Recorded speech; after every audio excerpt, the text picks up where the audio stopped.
روشن نور کا ایک مینارہ ہے،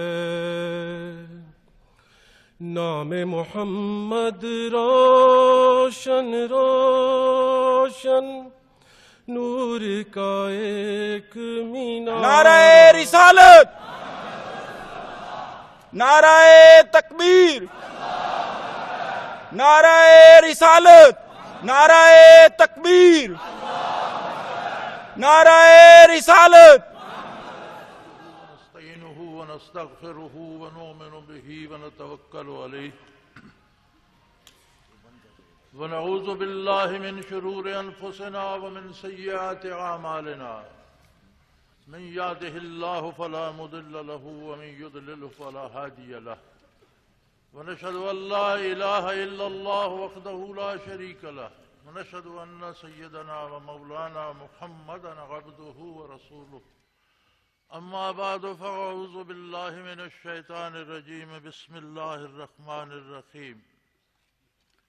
انا ارسلناک شاہدا ومبشرا ونذیرا وداعیا الی اللہ باذنہ وسراجا منیرا، اللہم سبحانک لا علم لنا الا ما علمتنا انک انت العلیم الحکیم۔ مولاي صل وسلم دائما ابدا علی حبیبک خیر الخلق کلہم۔ الحمدللہ، اللہ کریم نے اپنے محبوب صلی اللہ علیہ وآلہ وسلم کی بعثت عالی پر گزارشات پیش کرنے کے لیے اور حضور کی نعت اور آپ کے فضائل مبارک بیان کرنے اور سننے، سمجھنے اور اپنانے کے لیے ہمیں یہاں جمع ہونے کی توفیق عطا فرمائی۔ میں نے اسی آیہ کریمہ کا ایک حصہ تلاوت کرنے کا شرف حاصل کیا ہے جو قاری صاحب نے ابتدا میں تلاوت فرمائی تھی۔ ہمارے عشق کے بہت سے اور سارے انداز کم و بیش جو میں سمجھتا ہوں ہم نے خود بنا لیے، اظہار عشق کے طریقے ہم نے وضع کر لیے ہیں۔ ہم دلوں کو زندہ رکھنے کے لیے مبارک مواقع اور مبارک ساعات کا تذکرہ ضرور کرتے ہیں۔ ہم عشق و محبت کو اور ہوا دینے کے لیے حضور اکرم صلی اللہ علیہ وسلم کی یاد میں اجتماعات ضرور کرتے ہیں، لیکن میں ایک گزارش کرتا چلوں، قرآن کریم جب بات شروع کرتا ہے، جب بھی کرتا ہے، جس آیہ کریمہ میں کرتا ہے وہ بعثت عالی سے کرتا ہے اور نبوت و رسالت سے کرتا ہے۔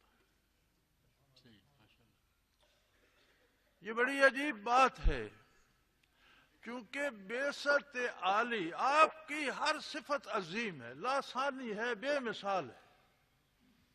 آپ کی ولادت باسعادت بھی بے مثال ہے، آپ کی قبل از نبوت زندگی کا ایک ایک لمحہ بے مثال ہے، لیکن جو انقلاب آفرینی کی بنیاد بعثت عالی نے رکھی وہ کائنات میں بے مثال ہے، پھر اس کی مثال نہیں ملتی۔ کم و بیش 1.25 لاکھ سے زیادہ انبیاء اور رسول تشریف لائے، کتابیں نازل ہوئیں، صحیفے نازل ہوئے، لیکن ہر نبی ایک خاص قوم کے لیے تشریف لایا، اس کا دین ایک خاص قوم کی بہتری کے لیے تھا، آخرت کے لیے، دنیا کے لیے، اور ایک خاص معین وقت کا کے لیے تھا۔ پھر دوسرے نبی انبیاء تشریف لائے، دوسری کتابیں آ گئیں، دوسرے صحائف۔ یہ کون آیا صلی اللہ علیہ وسلم جس کے آنے کے بعد ساری کائنات کے سارے سوالوں کا جواب آ گیا؟ جب تک دنیا قائم رہے گی جو سوال جہاں پیدا ہوگا اس کا جواب محمد الرسول اللہ صلی اللہ علیہ وسلم۔ یہ ایسی کتاب لایا جو آج سے 1400 سال پہلے دنیا پہ آئی، لیکن آج کے اس جدید دور کے سارے سوالوں کے جواب اس میں موجود ہیں، اور جو آج سے بعد زمانے کے قیامت تک آئے گا اس زمانے کی بھی ہر سوال کا جواب موجود، جس نے ایسی تہذیب دی جو کائنات کے ہر گوشے تک، ہر قوم کے لیے ہر موسم میں قابل عمل اور قابل سرمایہ افتخار ہے۔ اس آیہ کریمہ میں آپ کی ذات ستودہ صفات کے بہت سے پہلو نمایاں کیے۔ اِنَّا أَرْسَلْنَاكَ، یہ پہلا لفظ ابتدائیہ بتاتا ہے کہ آپ ویسے ہی نہیں آئے، اللہ کریم نے آپ کو بھیجا۔ اِنَّا أَرْسَلْنَاكَ، آنے والے کی عزت ہوتی ہے بھیجنے والے کے نام سے۔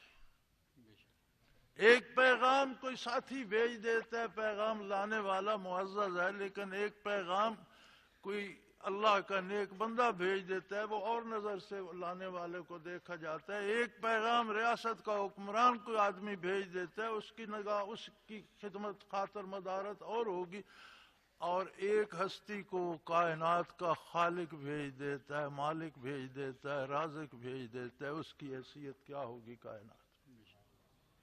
کس نگاہ سے دیکھا جائے گا؟ ذرا اس نظر سے دیکھ کر یہ دیکھو کہ آپ صلی اللہ علیہ وسلم کو میں نے کس لیے بھیجا۔ اللہ کریم فرماتا ہے اِنَّا أَرْسَلْنَاكَ شَاهِدًا، شاہد، گواہ، چشمدید گواہ، جس نے حقیقت کو دیکھا ہو، حقیقت جو گم ہو چکی تھی خرافات میں، جو نکتبروں سے حل نہ ہوا اور فلسفیوں سے کھل نہ سکا، وہ کیا راز تھا؟ یہ کائنات خود نہیں بنی، کوئی اس کا بنانے والا ہے، لیکن وہ کون ہے، وہ کیسا ہے؟ کسی نے کہا سورج سب سے طاقتور ہے، اس کے سامنے سرنگوں ہو جاؤ، شاید اس نے بنائی ہو۔ کسی نے کہا نہیں چاند ہے، کسی نے کہا ستارے ہیں، کسی نے کہا فرشتے سنے ہیں کہ وہ ہوتے ہیں، کسی نے پتھروں پہاڑوں کو پوجا، کسی نے اپنے اندر بت تراش لیے اور انہیں پوجتا رہا، لیکن یہ راز ایک گواہ دنیا پہ جلوہ افروز ہوا جو اللہ کی ذات کا چشمدید گواہ تھا، جس نے کائنات کو اس میں الہ سے آشنا کر دیا، جس نے کائنات کو بتایا تیرا خالق کون ہے، مالک کون ہے، رازق کون ہے، تجھے پیدا کس نے کیا، تجھے جانا کس کے پاس ہے، تیری ابتدا کیا ہے، تیری انتہا کیا ہے۔ اِنَّا أَرْسَلْنَاكَ شَاهِدًا، ہم نے آپ کو گواہ بنا کر مبعوث فرمایا۔ وَمُبَشِّرًا وَنَذِيرًا، آپ کے علوم کہاں تک پھیلا دیے؟ فرمایا وَمُبَشِّرًا وَنَذِيرًا، نیکی کرنے والے کو بعد قیامت، بعد از وفات اور بعد از قیامت کیا پیش آئے گا، نیکی کا صلہ کیا ملے گا، میرا حبیب آپ کو آج بتا دے۔ مبشر کون ہے؟ ان باتوں کی بشارت دے رہا ہے جو کائنات میں سوائے اللہ اور اللہ کے رسول کے کوئی نہیں جانتا کہ یہ کام جو میں کر رہا ہوں اس کا انعام کیا ملے گا۔ فرمایا آپ بشارت دینے والے ہیں، وَنَذِيرًا، جو غلط کر رہا ہے، جو دھوکہ کھا رہا ہے، اسے بھی آپ بتا دیجئے کہ یہ جو تم کر رہے ہو اس عقیدے اور اس عمل کا انجام یہ ہوگا۔ اب یہ اس پر ہے اختیار کرتا ہے یا نہیں۔ فرمایا داعین الی اللہ، کیا آپ خود ہی اللہ کریم کے گواہ ہیں؟ نہیں، فرمایا میں تم سب کو اللہ سے آشنا کرنے والا۔ آؤ میرے ساتھ، آؤ میرے برابر کھڑے ہو جاؤ، میں بھی اللہ سے اپنی گزارشات پیش کرتا ہوں، تم بھی اپنی گزارشات بارگاہ الہی میں پیش کرو۔ میں بھی اللہ کے سامنے رکوع کرتا ہوں، تم بھی رب العالمین کے سامنے رکوع کرو۔ میں بھی اللہ کو سجود کرتا ہوں، تم بھی اللہ کو سجود کرو۔ کر دیا ہم سخن بندوں کو خدا سے تو نے۔ داعین اللہ، اللہ کی طرف دعوت دینے والے، وسراجم منیرا، اور روشنیاں بانٹنے والا چراغ، روشن رہنے والا چراغ نہیں فرمایا رب العالمین نے کہ خود روشن رہے، نہیں، روشنیاں بانٹنے والا چراغ۔ وہ روشنیاں کون تھیں جو چراغ نبوت سے بانٹی گئیں؟ وہ روشنیاں تھیں، اللہ رب العالمین فرماتا ہے انسانوں کو خطاب کرتے ہوئے کہ واللہ اخرجکم من بطون امہاتکم لا یعلمون شیئا، اللہ رب العزت نے تمہیں ماؤں کے پیٹوں سے اس طرح پیدا فرمایا تم کچھ نہیں جانتے تھے، نہ تمہیں گرمی سردی کا پتہ تھا، نہ بھوک پیاس کا پتہ تھا، نہ بتا سکتے تھے، نہ سن سکتے تھے، نہ سمجھ سکتے تھے، لا یعلمون شیئا، تم کچھ بھی نہیں جانتے تھے۔ وَجَعَلَ لَكُمُ السَّمْعَ وَالْأَبْصَارَ وَالْأَفْئِدَةَ لَعَلَّكُمْ تَشْكُرُونَ، اس نے تمہارے لیے علم کے ذرائع پیدا فرما دیے تاکہ تم دنیا میں آ کر جان سکو، سیکھ سکو، دنیا کو سمجھ سکو، اس کے زیر و بم کو سمجھ سکو، نفع و نقصان کو سمجھ سکو، اور تمہاری یہ جو قیمتی زندگی کا ایک ایک لمحہ ہے اسے بہتری کی طرف خرچ کر سکو، اچھے فیصلے کر سکو۔ وہ ذرائع علم کے کیا تھے؟ رب العالمین نے فرمایا کہ تم دنیا میں وارد ہوتے ہو، اللہ کریم تمہیں ماؤں کے پیٹوں سے پیدا کرتا ہے اور تم کچھ نہیں جان رہے ہوتے، جبکہ دنیا میں رہنے کے لیے جاننا شرط ہے۔ علم ہی وہ ہتھیار ہے، علم ہی وہ ذریعہ ہے، علم ہی وہ سواری ہے جس کے ذریعے زندگی کا سفر طے کیا جاتا ہے۔ تو علم کے حصول کے ذرائع کون سے بنائے؟ فرمایا سمع والبصر والفؤاد، سماعت، بصارت اور دل کی گہرائی میں ایک لطیف قلب ہے جسے فؤاد کہا گیا ہے۔ سمع و بصارت کیا دیتے ہیں؟ سمع و بصارت وہ علوم دیتے ہیں جن سے ہم دنیا کی ضرورتوں کو سمجھتے ہیں، متعین کرتے ہیں اور ان کے پورا کرنے کے ذرائع سمجھتے ہیں، اور پھر ایک طریقے عمل اپناتے ہیں اور اس کے ذریعے ان کو مکمل، ان کی تکمیل کرتے ہیں، ان کو پورا کرتے ہیں۔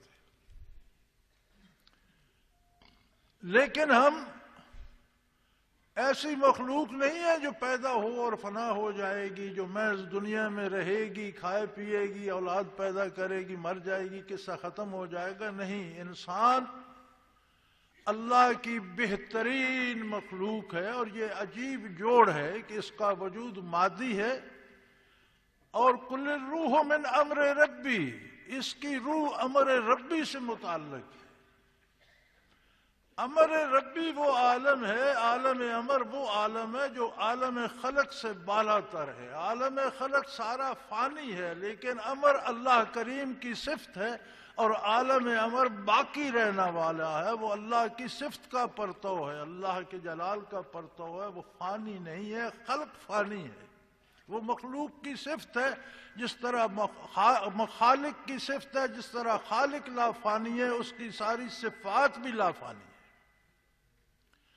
انسانی روح عالم امر سے ہے، اور ایسا جوڑ لگایا اس لطیف ترین چیز کو، اس ٹھوس مادے سے اللہ نے، کہ ان کا ساتھ ہمیشہ رہے گا۔ اگر روح کو فنا نہیں ہے تو پھر وجود انسانی کو بھی فنا نہیں ہوگی، عارضی طور پر قبر میں جائے گا، برزخ میں رہے گا، حشر کو پھر تر و تازہ اٹھے گا، اور پھر ہمیشہ رہے گا، اسے جہاں بھی رہنا پڑے، اللہ اسے جنت دے دے، اس کی مہربانی، اپنے گناہوں میں گرفتار ہو جائے تو اللہ کی مرضی، لیکن رہے گا ہمیشہ جہاں بھی رہے گا۔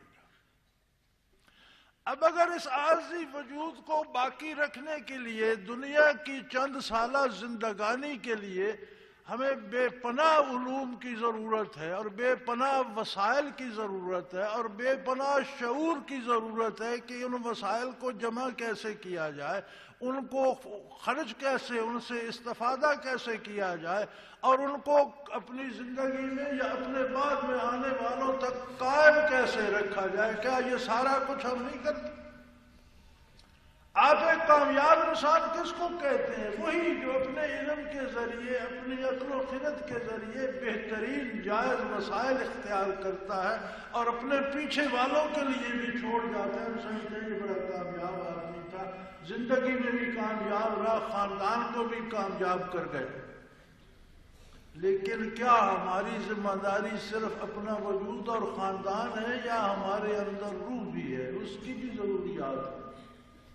اس کے لیے بھی کوئی علم چاہیے، دانش چاہیے، شعور چاہیے جو متعین کرے کہ اس کو بھوک کس چیز کی لگتی ہے، پیاس کیسے لگتی ہے، یہ صحت مند کس سے رہتی ہے، بیمار کس سے ہوتی ہے، کیونکہ دائمی زندگی کا مدار جو ہے وہ روح کے ساتھ۔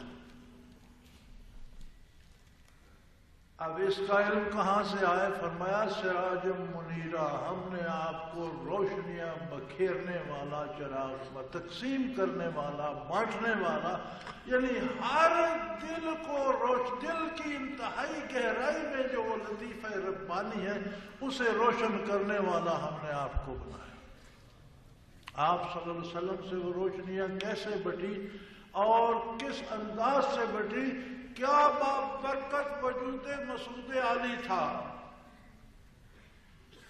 کہ بعثت عالی کے بعد جو شخص، مرد عورت، بچہ بوڑھا، عالم جاہل، امیر مفلس، بادشاہ فقیر، ایمان کی جس کی نظر حضور پر پڑ گئی یا حضور اکرم صلی اللہ علیہ وسلم کی نظر اس پر پڑ گئی، وہ صحابی ہو گئے۔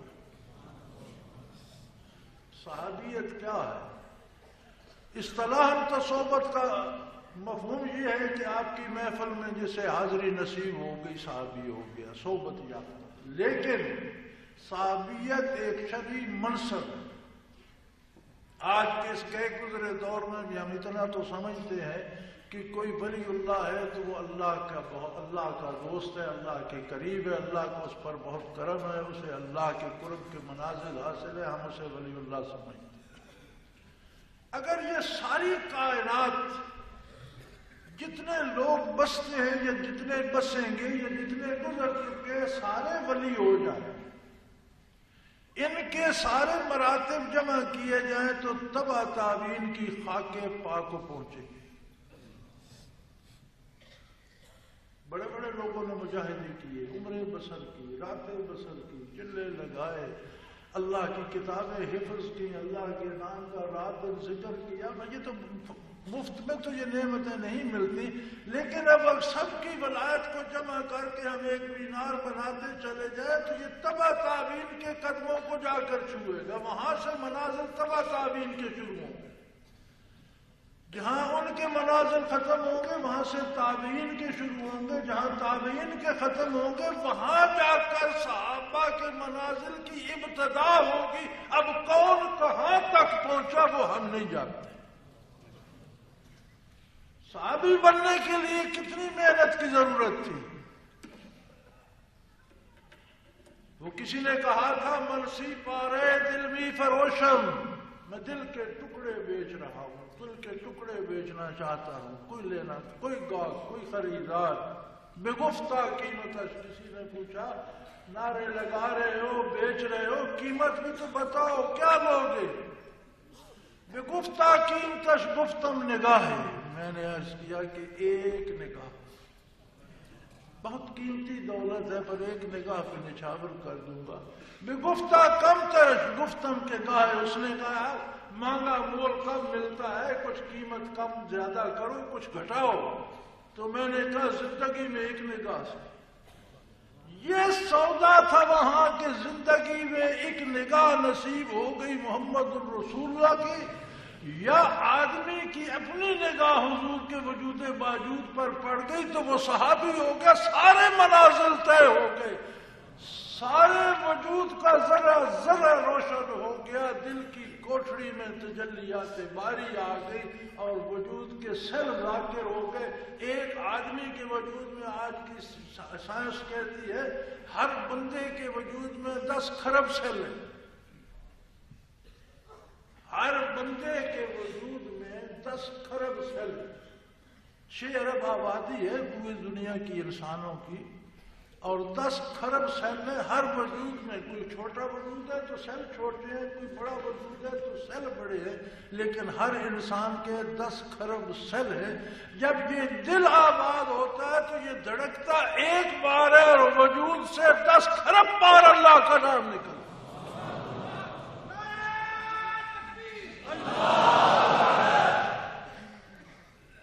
اس بدن کو جسے جہاں سے کھولو خون نکلتا ہے، وجود ناپاک، کپڑے ناپاک کر دیتا ہے، وضو فاسد کر دیتا ہے۔ اس وجود کو جس میں پتہ نہیں کیا کیا غلاظتیں لپٹی پڑی ہیں، لیکن رخ مصطفیٰ نے اسے وہ تاب دی کہ جب اس کا ہر سیل ذاکر ہوتا ہے تو سانس ایک دفعہ آتی ہے اور ذکر الہی 10 خرب بار ایک وجود سے ہوتا ہے۔ سراجم منیرہ، یہ کس کی روشنیاں ہیں؟ اسی سراج منیر کی، محمد الرسول اللہ صلی اللہ علیہ وسلم کی، اور کب تک رہیں گی؟ جب تک معمور عالم قائم ہے تب تک بھی رہیں گی۔ یہ دنیا ختم ہو جائے گی وہ تب بھی رہے گی، اور اللہ کی جنت میں پہنچ کر اور بڑھتی رہے گی، کم نہیں ہو۔ ہم ساری عمر سودے کرتے رہتے ہیں، ہم ساری عمر راستے دیکھتے رہتے ہیں، ہم ساری عمر ہیلے کرتے رہتے ہیں، مختلف وسائل، مختلف ذرائع، مختلف طریقے اختیار کرتے ہیں صرف وجود کو پالنے کے لیے۔ کبھی تو یہ بھی کوئی تلاش کرے، کبھی تو ہمیں یہ فکر بھی دامنگیر ہو، کبھی تو ہم اس شمع منیر کی روشنیاں بھی تو حاصل کریں۔ کبھی یہ بتانے سے نہیں آتی،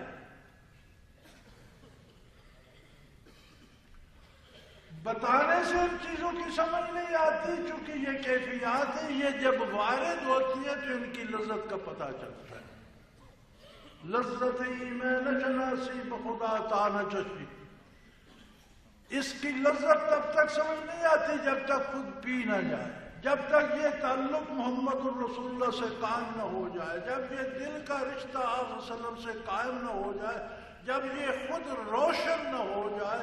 جب یہ روشن ہوتا ہے پھر عجیب بات ہے کہ یہ سمع و بصارت جو ساری زندگی ہمیں صرف دنیا کے حقائق بتاتے رہتے ہیں، حصول دنیا کے طریقے بتاتے رہتے ہیں، جب دل کی روشنی ان کے ساتھ آتی ہے، جب فواد میں برکات نبوی آتے ہیں تو ان کے انداز بھی بدل جاتے ہیں۔ پھر یہ کہتے ہیں یار یہ جو طریقہ تو اپنا رہا ہے اس سے پیسے تو آئیں گے، اللہ ناراض ہو جائے۔ یہی سمع و بصارت کہتے ہیں کہ اس طرف نظر نہ اٹھا، یہ جائز نہیں ہے۔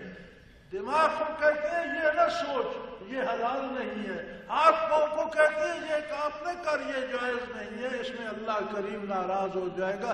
یہ تب ہوتا ہے، یہ پھر اس کے تابع ہو جاتے ہیں، تب ہوتے ہیں جب معرفت الہی سے سینہ منور ہوتا ہے، اور یہ کروڑوں مخلوق، اربوں مخلوق بعثت عالی سے لے کر آج تک جو گزر چکی اور آج سے قیامت تک جو گزرے گی، ان سب کے دلوں کو پوری طرح منور کرنے کی طاقت اور مرکز کہاں ہے؟ محمد الرسول اللہ صلی اللہ علیہ وسلم۔ یہ آپ کی بعثت عالی کی برکات میں سے ایک برکت ہے۔ آپ کون کون سا پہلو تلاش کریں گے، کون کون سی سمتیں دیکھیں گے؟ شیخ سعدی نے کہا تھا نہ حسن شغایت دارد نہ سادی را سکن پایا، نہ حسن شغایت دارد نہ سادی را سکن پایا، بمیرت تشنہ مستسقی و دریا ہم چنا پائی۔ شیخ سعدی نے کہا تھا کہ نہ ان کی حسن کی کوئی انتہا ہے اور نہ میرے پاس اتنے الفاظ ہیں کہ میں اسے سمیٹ سکوں۔ جیسے استسقاء کا مریض لبے دریا بھی پیاسا مر جاتا ہے، حالانکہ دریا ویسے ہی بھرا ہوا بہ رہا۔ دریا کی حد نہیں ہوتی اس کی پیاس کے مقابلے، لیکن وہ ایسا مریض ہے کہ وہ پیاسا مر جاتا ہے۔ تو آپ صلی اللہ علیہ وسلم کی ذات عالی کے کتنے پہلو کوئی دیکھے گا، ایک نشست میں ایک پہلو کا بھی حق ادا نہیں ہو سکتا۔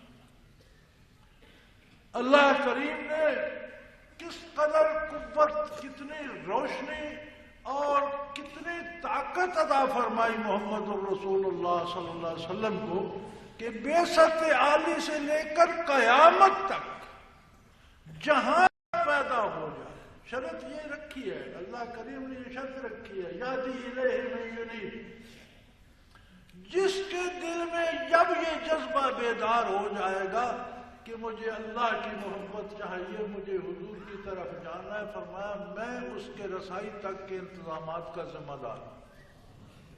یادی الیہ، اپنے تک پہنچا دیتا ہے۔ جس کے دل میں خلوص دل سے انابت اور طلب پیدا ہو جائے۔ تو میرے بھائی، بہت کمائی دنیا ہم نے، بہت تماشے دیکھے، بہت تماشے کیے، یہ طلب بھی پیدا کر کے یہ تجربہ بھی کر لو کہ ایک فقیر نے یہ کہا تھا، ذرا میں بھی اس تلاش میں نکلتا ہوں، دیکھیں اللہ آپ کو پہنچاتا ہے کہ نہیں، دیکھیں برکات نبوت کا کمال کیا ہے، اور دیکھیں کہ بعثت عالی سے انسانیت کو کیا ملا، انسانوں کو انسان بنا گیا۔ ایسے بھی تو بہت لوگ ہیں جنہوں نے عہد عالی میں بھی انکار کر دیا تھا اور کفر فرما دیا، اور قیامت تک کرتے چلے جائیں گے۔ آج بھی دنیا میں بے شمار لوگ ہیں جو اس کے منکر ہیں، ان کا معیار کیا ہے؟ اللہ کریم فرماتے ہیں جس نے میرے حبیب تک رسائی حاصل نہیں کی، اولئک کالانعام، تو جانور ہیں، چوپائے ہیں، انعام کی طرح ہیں، جانوروں کی طرح ہیں، گیدڑ ہے، ریچھ ہے، شیر ہیں، جانور ہیں، گائے بیل ہے، اونٹ بھیڑی ہے، یہ جانور ہیں۔ یا اللہ ان کی شکلیں بھی انسانی ہیں، رہے بھی انسانوں، فرمایا انہوں نے کام جانوروں کا ہی کیا ہے کہ گھاس سبز تلاش کی، چر کے پیٹ بھر لیا، پتہ نہیں اپنی ہے پرائی ہے، بچے پیدا کیے، انہیں ان کو پال لیا، کھایا پیا، بچے پیدا کیے۔ اکبر الآبادی مرحوم نے فرمایا تھا کہ کیا کہیں آپ کیا کہا رہے، نمایاں کر گئے، بی اے کیا، نوکر ہوئے، پینشن ملی اور مر گئے۔ یعنی سادہ سی زندگی انہوں نے گزاری جو ایک چوپایا، ایک جانور بھی گزار لیتا ہے، کہ کیا کہیں آپ کیا کار نمایاں کر گئے، بی اے کیا، نوکر ہوئے، پینشن ملی اور مر گئے۔ تو انسان وہ تخلیق نہیں ہے اللہ کی جو جانور کی طرح زندگی بسر کر کے مر جائے۔ انسان اللہ کی وہ مخلوق ہے جسے ابد الآباد رہنا ہے، اور جس کی زندگی کا ایک ایک نفس تاریخ پر رقم کرتا جائے کہ یہاں سے کوئی انسان گزرا ہے، جسے موت لوگوں کی دلوں سے، لوگوں کی نظروں سے بھلا نہ دے، بلکہ جس کی قبر بھی زندگی کا پتہ دیتی چلی جائے کہ یہ شخص زندہ شخص تھا اور اس نے دلوں کو زندہ کیا۔ کہا جاتا ہے کہ الاخوان گوشہ نشی ہو گئی، الاخوان خاموش ہو گئی، الاخوان خاموش نہیں ہوئی۔ الاخوان کی بنیاد ہی یہ تھی رب کی دھرتی رب کرنا۔ الاخوان آج بھی پاکستان بنانے میں لگی ہوئی ہے، یہ سارا پاکستان الاخوان نے بنایا، یہ ایک ایک فرد پاکستان ہے جن کے چہروں پر آپ سجی ہوئی سنت بھی دیکھ رہے ہیں، جن کے سینوں میں درد دل بھی دیکھ رہے ہیں، اور جن کے سینوں میں عشق رسول بھی دیکھ رہے ہیں۔ یہ سارا پاکستان ہے، اسے کون ختم کرے گا؟ نعرہ تکبیر!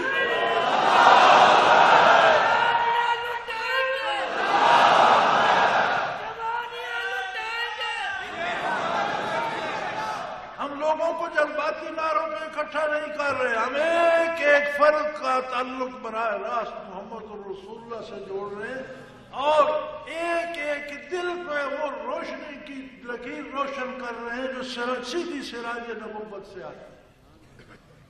یہ مرد و خواتین وہ ہیں جو شب زندہ دار ہیں، جو شب بیدار ہیں، جو تہجد خوان ہیں، جو حلال کھاتے ہیں، جو نیکی کرتے ہیں، اور انشاءاللہ کسی کو غلط فہمی نہ رہے کہ پاکستان مٹنے کے لیے نہیں، رہنے کے لیے اللہ نے عطا کیا ہے۔ نعرہ تکبیر! پاکستان بھی باقی رہے گا اور پاکستان کا آئین بھی انشاءاللہ اسلام ہوگا، اور اسی مقصد کے لیے ہماری راتیں دن بسر ہو رہے ہیں۔ اور یہ ایک پاکستان، یہ تو چند ایک مشت نمونہ گروارے آپ کے پاس بیٹھا ہے، یہ اب بین الاقوامی سطح پر پھیل چکے ہیں۔ اور آپ میرے رات کے ذکر کے پروگرام کو دیکھیں تو آپ دیکھیں گے کہ چین سے امریکہ تک اور جاپان سے، چین سے افریقہ تک اور جاپان سے امریکہ تک لوگ اس ذکر میں شامل ہوتے ہیں۔ انشاءاللہ العزیز ہم اس سے سراج منیر کی روشنی جمع کر رہے ہیں۔ کسی ظلم کو ظلم سے نہیں مٹایا جاتا، کسی زیادتی کو زیادتی کر کے ختم نہیں کیا جاتا۔ ظلم کے مقابلے میں ظلم کریں گے تو ظلم بڑھے گا، ظلم کو عدل سے ختم کیا جاتا۔ ہم وہ افراد پیدا کر رہے ہیں جو اپنی زندگیوں میں بھی عدل لائے اور دوسروں کے ساتھ معاملات میں بھی عدل کریں۔ عدل اسلام کی وہ صفت ہے جسے وہ دشمنوں سے بھی لگا رکھتا ہے، اور کسی دشمن پر زیادتی کی بھی فلا تعتدوا، کسی دشمن پر بھی زیادتی نہ کی جائے۔ تو انشاءاللہ العزیز حضور اکرم صلی اللہ علیہ وسلم کا یہ فیضان اور آپ کی یہ برکات گھر گھر پہنچیں گی اور پہنچ رہی ہیں، اور یہ سارے حضرات و خواتین اسی کے نمائندہ ہیں جو آپ کی خدمت میں آج بیٹھے ہیں۔ اور یہ صرف یہ تو ایک چند مٹھ بھر لوگ ہیں، پورے ملک میں یہ ہیں، اور یہی وہ لوگ ہیں جو اس راستے کی طرف رہنمائی کر رہے ہیں جو بارگاہ رسالت پناہی ہو جاتے ہیں۔ حکومتیں چلی جاتی ہیں، آج ہماری حکومت کیا ہے؟ حکومتیں تو ان کی تھی جنہوں نے دہلی میں بیٹھ کر کلکتہ اور بنگال سے لے کر کابل تک حکومتیں کی، مالا سے لے کر دکن تک حکومتیں کی۔ کہاں ہے وہ؟ آج ان کے قلعے اور ان کی قبریں اور ان کے مقبرے سیرگاہ بنے ہوئے ہیں۔ وہی رہیں گے جو اللہ کے رسول کے ساتھ، اللہ کے دین کے ساتھ محمد الرسول اللہ سے نسبت قائم کر کے رہیں گے، وہی رہیں گے جو عدل اسلامی کو رائج کریں گے۔ وہ عدل رہے گا، ظلم مٹے گا۔ قاعدہ ہے، اصول ہے، حق کو باقی رہنا ہے۔ یا الحق و زحق الباطل، حق کو آنا ہے، باطل کو جانا ہے۔ جلدی جائے، دیر سے جائے، آرام سے جائے، مار کھا کے جائے۔ باطل ان الباطل کان زہوقا، مٹنا باطل کا مقدر ہے۔ ذرا یہ دیکھ لیجئے کہ جب یہ ملک بنا، ہم نے تو الحمدللہ بنتے دیکھا، لیکن جنہوں نے بنتے نہیں دیکھا وہ اس کی تاریخ پڑھ کر اندازہ کر سکتے ہیں کہ اس قسم کے ماحول اور اس حالات تاریخی میں یہ ریاست بن سکتی، کوئی اس کا ظاہری سبب نظر آتا۔ ایک دیوانے کی بڑھ لگتی تھی کہ ایک شخص کھڑا ہو کر کہہ رہا ہے اس ملک کو تقسیم کر دو، کیسے تقسیم کر دو، کیوں تقسیم کر دو؟ اور یہ آرام سے تقسیم نہیں ہوا تھا، اس پر بڑی جگہ قضا ہوئی تھی اور بڑے طوفان اٹھے تھے۔ بلکہ انہوں نے تو یہ تک کہا تھا کہ یہ ہماری مقدس گائے ہے، ہندوستان کا نقشہ آج دیکھیں نا، جو کہتے تھے مقدس گائے ہے، اسے کیسے کاٹ دیا گیا۔ بلکہ اس دکھ میں انہوں نے مہاتما گاندھی کا خون بھی کیا تھا کہ اس نے مقدس گائے کو کاٹ دیا۔ اور وہ ایک فرقہ آج تک چلا آ رہا ہے، وہ ایک پورا کلٹ بن گیا جس بندے نے گاندھی کو قتل کیا تھا، اس کے پیچھے ایک پورا فرقہ بن گیا جو اس کے عقیدے پہ ہے کہ یہ بہت ظلم ہوا تھا۔ اور وہ آج بھی کہتے ہیں، انہوں نے اس بندے کو پھانسی ہوئی اسے جلا کر اس کی خاک ابھی رکھی ہوئی ہے کہ پاکستان مٹ جائے گا پھر ہندوستان بن جائے گا تو یہ خاک اس علاقے میں پھینکیں گے کہ وہ پاک ہو جائے، وہ مسلمانوں نے برشٹ کر دیا ہے۔ ان سب حالات میں اللہ نے یہ ملک عطا کر دیا، اور جس قادر مطلق نے شب قدر کو، شب جمعہ کو، رمضان شریف میں یہ ملک عطا فرمایا، اللہ کے نام پر ریاست مدینہ کے بعد بننے والی دوسری سلطنت، اسے مٹانے کے لیے بنایا تھا؟ نہیں، یہ باقی رہے گا انشاءاللہ، لیکن اس کی بقا اللہ کے نام کے ساتھ ہے، اس کی بقا اطاعت پیغمبر میں ہے، اس کی بقا عدل میں ہے، اس کی بقا اسلام میں ہے۔ ہم سمجھتے ہیں آج ہی سارے پاکستان پر اسلام نافذ ہو جائے۔ میرے بھائی، میرا مشن یہ ہے کہ تمہارے پاس یہ 4.5 ہاتھ کا جو باڈی سٹریچر ہے، تم اس پر اسلام نافذ کرو، تم اس کے مکلف ہو۔ تم نے اس وجود پر اسلام نافذ کر دیا تو پاکستان کے 19 کروڑ میں سے ایک تم ہی ہو۔ 19ویں کروڑویں حصے پر تو اسلام نافذ ہو گیا۔ اب یہ ایک ایک حصہ کرتے کرتے آج یہاں آپ کے پاس کتنا پاکستان بیٹھا ہے۔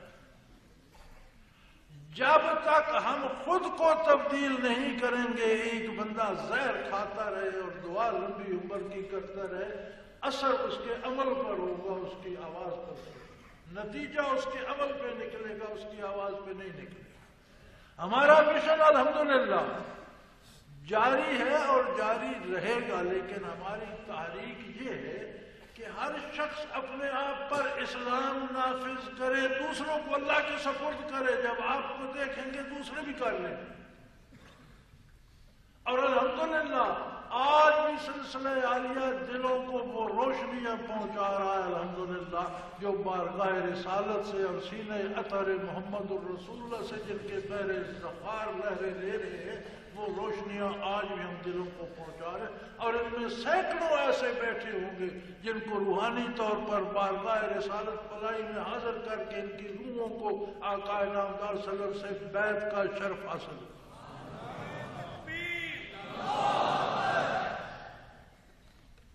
بات تب تک نہیں بنتی جب تک دل نہ آپ کے قدموں میں نچھاور کیا جائے، جب تک آپ کی رسائی آپ کی بارگاہ تک نہ ہو۔ آپ زبانی سنتے رہے، سمع و بصارت، تب تک کام صحیح نہیں کرتے جب تک عقیدہ ان کے ساتھ نہ ہو، دل ان کے ساتھ نہ ہو۔ دل میں ایک لطیف ربانی آج تو انگریزی بھی اسے مانتی ہے اور اس کے لیے انہوں نے لفظ بھی وضع کیا ہے، سیٹل ہارٹ۔ اس پمپنگ مشین کو تو ہارٹ کہتے ہیں نا، تو اس کے لیے سیٹل ہارٹ کا لفظ بولا جاتا ہے۔ آج تو سائنس بھی مانتی ہے کہ اندر کچھ اور بھی ہے، وہ کیا ہے وہ جاننا سائنس کے بس میں نہیں، وہ مادی علوم سے نہیں جانا جا سکتا، وہ کیفیات ہے۔ کیفیات کے لیے کوئی لفظ واضح نے وضع ہی نہیں کیا کہ کیفیات لکھی جائے۔ کیفیات لی جا سکتی ہیں، دی جا سکتی ہیں، محسوس کی جا سکتی ہیں، بیان نہیں کی جا سکتی، لکھی نہیں جا سکتی، پڑھی نہیں جا سکتی۔ ہم آج کے روز میلاد مناتے ہیں الحمدللہ، اور پورے ملک میں مناتے ہیں۔ میلاد کا تصور قرآن میں ہے، آپ نے غور کیا ہوگا، قرآن میں موجود ہے۔ حضرت زکریا نے جب دعا فرمائی، بارے الہ، ہڈیاں بھی بوڑھی ہو گئی، انی وہن العظم منی، میری ہڈیاں میں بھی بڑھاپا چھا گیا، ہڈیاں بھی گل سڑ گئی ہیں، واشتعل الراس شیبہ، اور بڑھاپے کا شعلہ سر سے جا نکلا، لیکن میں تیری رحمت سے نا امید نہیں ہوں، مجھے ایک بیٹا تھا اس بڑھاپے، اس حال میں، اور میری بیوی بھی بہن ہے، ضعیفہ بھی ہے، بیٹے کو کیا کرو گے؟ فرمایا انی خفت الموالی من ورائی، یا اللہ میں نے جو محنت کی ہے، مجھے اپنی برادری اور وارثوں سے اندیشہ ہے کہ یہ تیرے دین کو بگاڑ دیں گے، مجھے کوئی نیک صالح بیٹا تھا۔ اللہ نے دعا قبول کر لی، نبشرک بغلام، تمہیں مبارک ہو، تمہیں بیٹا دے، جاؤ خوشی مناؤ، میلاد مناؤ بیٹے کا۔ کیسے؟ لا تکلم الناس ثلاثۃ لیال سویا، آپ 3 دن تک کسی انسان سے کوئی بات نہیں کر سکیں گے، رات دن صرف ذکر الہی کریں۔ اپنے حجرے مبارک سے باہر آئے تو قوم کو خوشخبری دی، زبان بند تھی، زبان مبارک سے بول نہیں سکتے تھے، اشاروں سے سمجھایا اور انہیں حکم دیا میلاد مناؤ۔ کیسے؟ وَاذْكُرُوا اللَّهَ بُكْرَةً وَعَشِيًّا، بیٹھ جاؤ مساجد میں، عبادت گاہوں میں، وضو کرو اور رات دن ذکر الہی کرتے۔ اب اگر میلاد مصطفیٰ منانا ہے تو کون سا طریقہ بہتر ہے؟ یہی جو قرآن نے بتایا، مساجد میں جمع ہو جاؤ، وضو کر کے بیٹھو، نوافل ادا کرو، اللہ کا شکر ادا کرو، اللہ کا ذکر کرو، حضور کی محفل سجاؤ، آپ کی ایک ایک ادا کی تعریف کرو، آپ کی ایک ایک ادا کو بیان کرو، دل لگا کے سنو اور اپنانے کے لیے سنو۔ وہ اصل نہ صحیح، ہم نقل تو کر سکتے، نہ صحیح دل ساتھ وجود تو پاس، ہم حضور کا اتباع کرنے کے لیے نقل تو بنا سکتے، ہم اتنا بھی نہیں کر سکتے کہ اسے تماشا بنانے سے ٹپا۔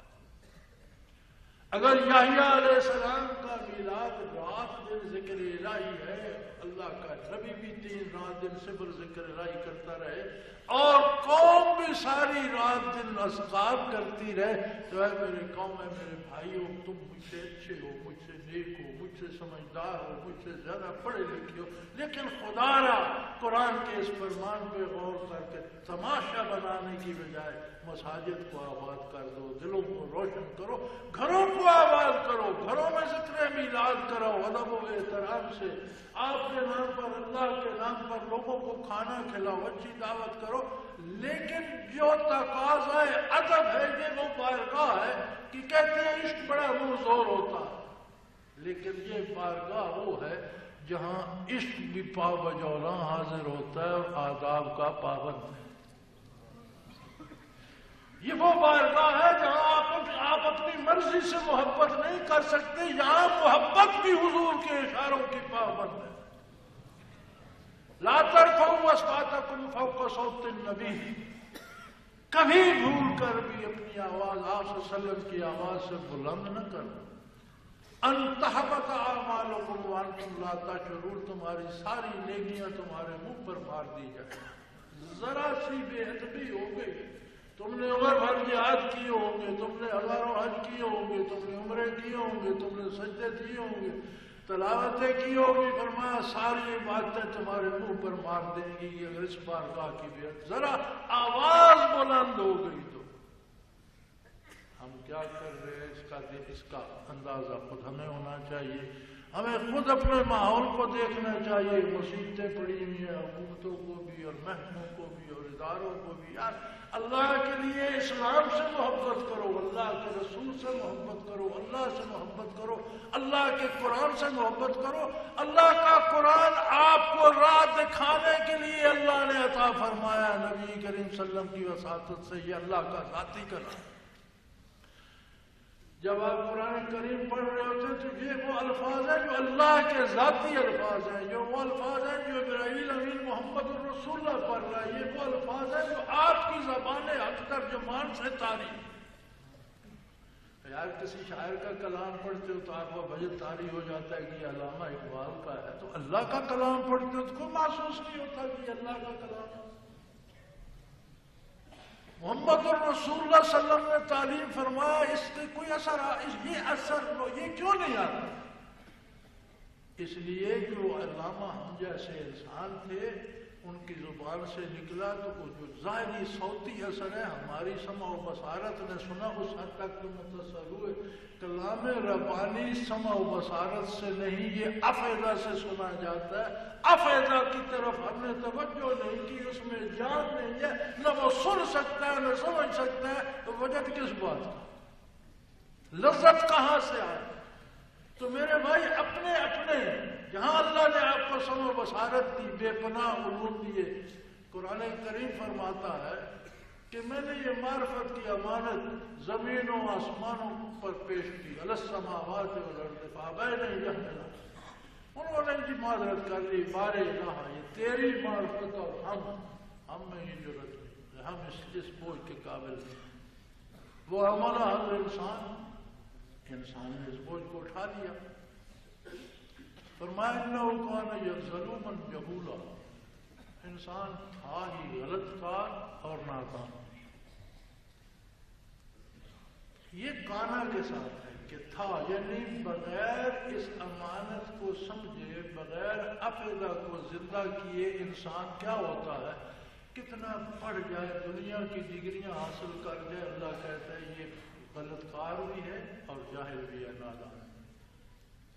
وہ حقیقت اس پہ آشکارا نہیں۔ یار اتنے پڑھے لکھے، آپ کہتے نہیں ہیں اتنے پڑھے لکھے انسان کافر کیوں؟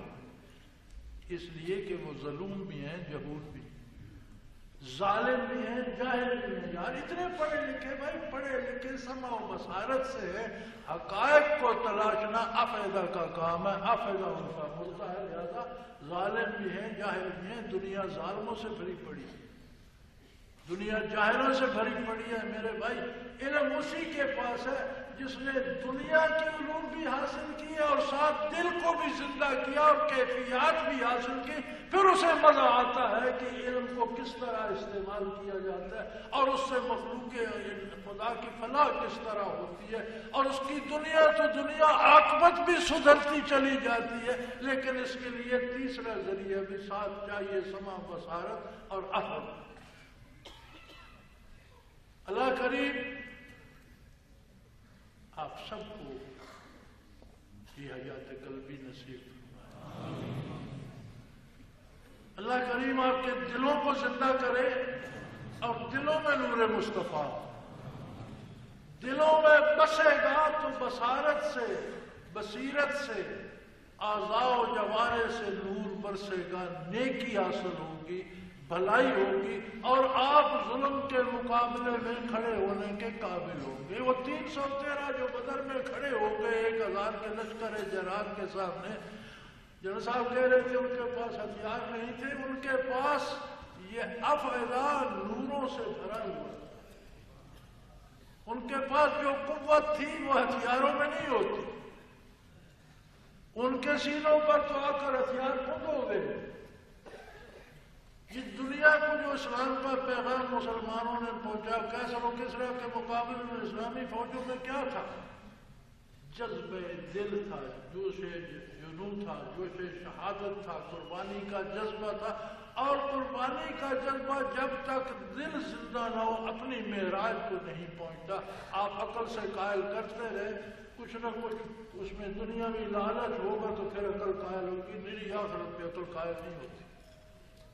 عقل مادی چیز ہے، مادی وسائل، مادی فوائد دیکھ کر قائل ہوتی ہے، یوں نہیں ہوتی۔ تو اللہ کریم آپ سب کے قلوب کو زندہ کرے، نور مصطفیٰ سے روشن کرے اور نور مصطفیٰ تک پہنچائے۔ ہمارے ہاں سیاست کی بھی نئے انداز ہیں۔ یہ سیاست نہیں ہوتی کہ ایک پارٹی کی حکومت بن گئی ہے، 10 پارٹیاں ٹانگ کھینچنے پہ کھڑی ہو گئی ہیں، وہ 5 سال اس کے اپنی جان بچاتے گزر جاتے ہیں، ان کے 5 سال ٹانگ کھینچتے گزر جاتے ہیں، جو دنیا کا ملک کا نظام ہے وہ وہیں رہتا ہے۔ یہ سیاست نہیں ہوتی، سیاست یہ ہوتی ہے کہ دوسروں کو بھلا کر کے دکھاؤ کہ یہ اچھا ہم کر رہے ہیں، تم بھی کر کے دکھاؤ۔ تو اللہ کریم اس ملک کی سیاست کو بھی شر سے پاک کرے۔ اللہ کریم ہم رہنے والے اس ملک کے باسیوں کے دلوں کو روشن کرے، اور اللہ کریم ہمیں در مصطفیٰ صلی اللہ علیہ وسلم سے وابستہ کرے۔ اللہ کریم آپ سب کا حامی و ناصر ہو۔ انشاءاللہ یہ ملک قائم رہے گا، اور انشاءاللہ العزیز اس پر حق، انصاف اور اسلام کی حکومت بھی قائم ہوگی۔ دیکھے گا کون یہ رب جائے، لیکن ایسا ہوگا انشاءاللہ۔ وآخر دعوانا ان الحمدللہ رب العالمین۔ شیخ المکرم سے درخواست کرتا ہوں کہ اس پرسوز محفل کی اختتامی دعا فرمائیں۔ الحمدللہ رب العالمین، والصلاة والسلام علی حبیبہ محمد وآلہ وصحبہ اجمعین۔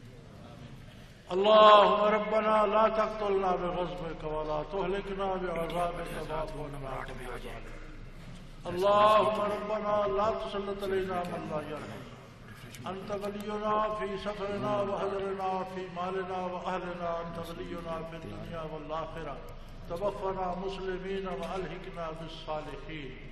اللہم انصر الاسلام والمسلمین، اللہم اید الاسلام والمسلمین، اللہم اعز الاسلام والمسلمین، فإنک علی کل شیء قدیر۔ وصلی اللہ تعالی علی حبیبہ محمد وعلی آلہ وصحبہ برحمتک یا ارحم الراحمین.